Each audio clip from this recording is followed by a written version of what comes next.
सुगस JP associates की bidding का मामला अभी तक रुका नहीं और इस बीच में जेपी पावर वेंचर्स लिमिटेड के लेंडर्स भी एसेट रिकंस्ट्रक्शन जैसी चीजों को यहां पर लेकर के आ रहे हैं जो पुरानी चीजें थी। यानी कि जब लेंडर्स आए थे जेपी पावर वेंचर्स लिमिटेड में, वो फिर से यहां पर उठ करके आ रहे हैं अब जेपी पावर वेंचर्स में कि आगे फ्यूचर क्या डिसाइड करना है उनको अपने पैसे का। तो भैया कुछ ऐसी चीजें चल रही हैं वापस से आपके जेपी ग्रुप के अंदर। अब अपडेट्स की बात कर लेते हैं एक एक करके। यहां पर चैनल को सब्सक्राइब जरूर कर देना और वीडियो को लाइक कर देना। पहली अपडेट आज ही के दिन की आई है जेपी एसोसिएट से रिलेटेड। अब जेपी एसोसिएट में क्या चीज यहां पर है, bidders file fresh JAL plans as CoC weighs challenge round decision. अब भैया एक और राउंड यहां पर होगा जिसको कहा जा रहा है यहां पर ये चैलेंज राउंड रहेगा। और इसके साथ में जेपी एसोसिएट्स लिमिटेड के जो लेंडर्स है वो कह रहे हैं कि भैया जो नेगोशिएशंस है, यानी कि जो अभी तक आपको चीजें देखने को मिल रही थी, एक सेकंड अभी आएंगे उस टर्म के ऊपर, लेकिन पहले से बिडर्स की ही बात करते हैं। तो सीओसी ने यहां पर एक नया राउंड निकाला है, चैलेंज राउंड, जहां पे वापस से जितने भी बिडर्स अभी तक जेपी एसोसिएट में थे वो फिर से एंट्रीज करते देखने को मिलेंगे। ठीक है, ये एंट्रीज किस तरह से रहेंगी, एक बार आते हैं आपके पूरी अपडेट पर। तो ये है आपकी पूरी अपडेट, अगर आप चाहो तो इसे रीड कर सकते हो, वरना कोई बात नहीं, हम यहां पर समझने की कोशिश करते हैं। 5 रेजोल्यूशन एप्लीकेंट्स, जितने भी एप्लीकेंट्स जैसे कि अडानी, आपका दालमिया ग्रुप, वेदांता ग्रुप, जो भी आपके एप्लीकेंट्स थे इस इंसॉल्वेंसी पूरी प्रोसीडिंग के अंदर, जो भी बिडर्स बन के आए थे जेपी एसोसिएट में, हैव सबमिटेड रिवाइज्ड प्लान्स। इन्होंने, इन सब ने रिवाइज्ड प्लान सबमिट करे after a round of negotiations. वही जो नेगोशिएशन चल रहे थे लेंडर्स के साथ में, इसके बाद इन्होंने नए प्लान सबमिट करे हैं। Who asked them to do away with conditionals. जो कंडीशंस थी ना, अभी आपको देखने को मिल रहा था जेपी एसोसिएट के अंदर, मतलब कि बिडर्स की जो है कंडीशन है, किसी की कंडीशनल बिड लग रही है, किसी की अनकंडीशनल बिड लग रही है। आपने देखा कि अडानी की अनकंडीशनल बिड थी, अडानी ग्रुप की। तो अब ये बिडिंग जो है फिर से यहां पर आपको देखने को मिल रही है, इसमें चैलेंज राउंड देखने को मिलेगा। अनकंडीशनल चीजें, अब यहां पर किसी भी तरह की कोई कंडीशंस ना रहे, किसी भी बिडर की तरफ से कोई भी नेगोशिएशंस ना रहे, लेंडर्स का पूरा ख्याल रखा जाए।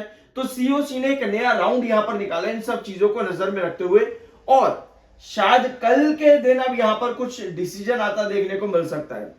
फाइनल डिसीजन नहीं, बात फाइनल डिसीजन की नहीं हो रही। जब भी कोई कंपनी इंसॉल्वेंसी प्रोसीडिंग में चले जाती है तो भैया समझ लो उसके एसेट्स नीलाम होंगे, या तो ऐसा होता है, या फिर कोई एक कंपनी जाकर के उसको एक्वायर कर लेती है, फिर वो उस कंपनी की मर्जी होती है उस कंपनी के साथ वो क्या करना चाहती है, या उसके एसेट्स के साथ वो क्या करना चाहती है, वो उस कंपनी की मर्जी होगी, जो भी उसको एक्वायर कर लेगा। तो कोई भी कंपनी अगर इंसॉल्वेंसी के अंदर चले गई एक बार, तो भैया आपको यह देखना है कि वो कंपनी चाहती क्या है। क्या वो कंपनी अपने लेंडर्स का पैसा चुकाना चाहती है, या फिर चाहती है कि भैया गिव अवे कर दो, अब तो जो खरीदना चाहते हैं खरीद लो जाकर के। ठीक है, तो इंसॉल्वेंसी में कोई भी कंपनी रहे, आपको हमेशा यह देखना है कि भैया कंपनी खुद क्या चाहती है, जो उसकी मालिक है। ठीक है, आपको यह नहीं देखना कि उसको कौन खरीद लेगा, वो जो खरीदेगा वो उसके दिमाग की खेल है बाद में कि उसको क्या करना है उस कंपनी के एसेट्स के साथ और उस कंपनी के साथ में। ठीक है, तो मंडे को यहां पर कुछ फैसले आते देखने को मिल सकते हैं, अगेन विद द बिडर्स, और go for a challenge round where all applicants would bid for the company in real time on Monday. तो मंडे के दिन आपको ये चैलेंज राउंड होता देखने को मिलने वाला है, तो नोट कर लेना कल के दिन। अब इसके साथ में लास्ट सेशन स्टॉक ने जो क्लोजिंग दी है 18 रुपए 60 के पास में। अब 18 रुपए 60, अगर आप इस पर रेगुलर हो, आपको पता है 20-10 के बाद जो हमने ट्रेंड मार्क किया था वो 18-60 का था, 18.60 का ट्रेंड था जो हमने 20-10 के बाद मार्क किया था।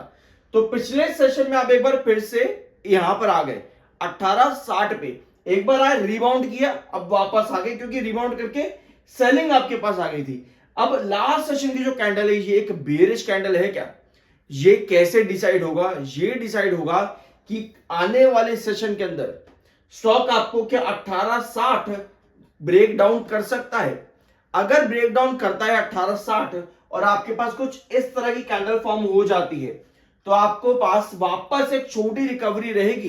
लेकिन यहां पर पैटर्न को समझो, ये पैटर्न आपको क्या दिखा रहे हैं, कहीं ना कहीं डाउनवर्ड वेजेस पैटर्न, ये चीजें मैं नहीं कह रहा, अब तो आपको चार्ट्स दिखा रहे हैं ना, जब मैंने कहा तब तो कोई दिक्कत नहीं, जब हम पहले डिस्कस करते हैं कि चीजें क्या क्या चल सकती हैं तब तो ठीक है, चलो सामने वाला कुछ आपको कह दे कोई दिक्कत नहीं, लेकिन जब हो जाती है तब तो एटलीस्ट आप देख सकते हो downward wages pattern.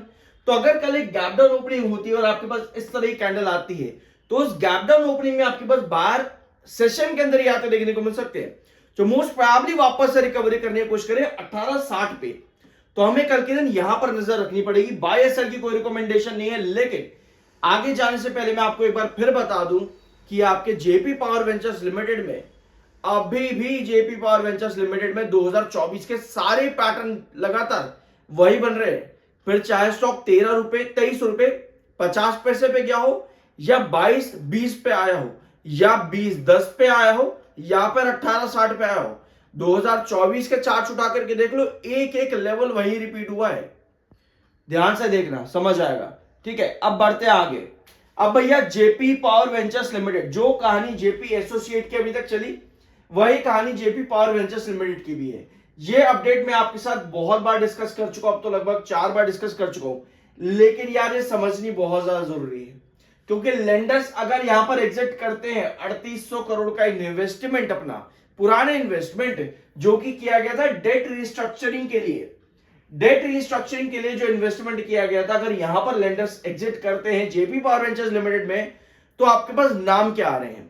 Last update जो यहां पर आई थी, इसी अपडेट को देखते हुए आपके पास कुछ नाम आए थे, जैसे कि अडानी ग्रुप, वेदांता, डालमिया, यही बिडर्स जो जेपी एसोसिएट में थे, यही नाम आपके जेपी पावर वेंचर्स लिमिटेड के इस डेट रिस्ट्रक्चरिंग के अंदर भी आ सकते हैं, जो कि आपके आईसीआईसीआई बैंक यानी कि लेंडर्स, और भी कुछ नाम है जो एग्जिट कर सकते हैं यहां पे।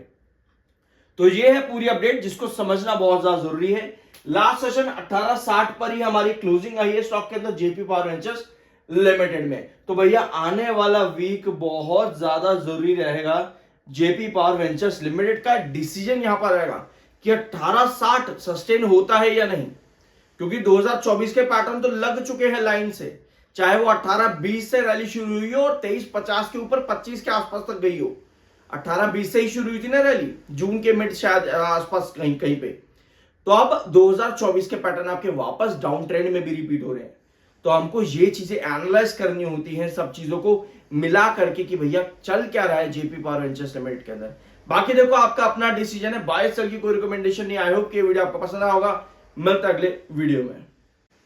सो गाइस, जेपी एसोसिएट्स की बिडिंग का मामला अभी तक रुका नहीं है, और इस बीच में जेपी पावर वेंचर्स लिमिटेड के लेंडर्स भी एसेट रिकंस्ट्रक्शन जैसी चीजों को यहां पर लेकर के आ रहे हैं, जो पुरानी चीजें थी, यानी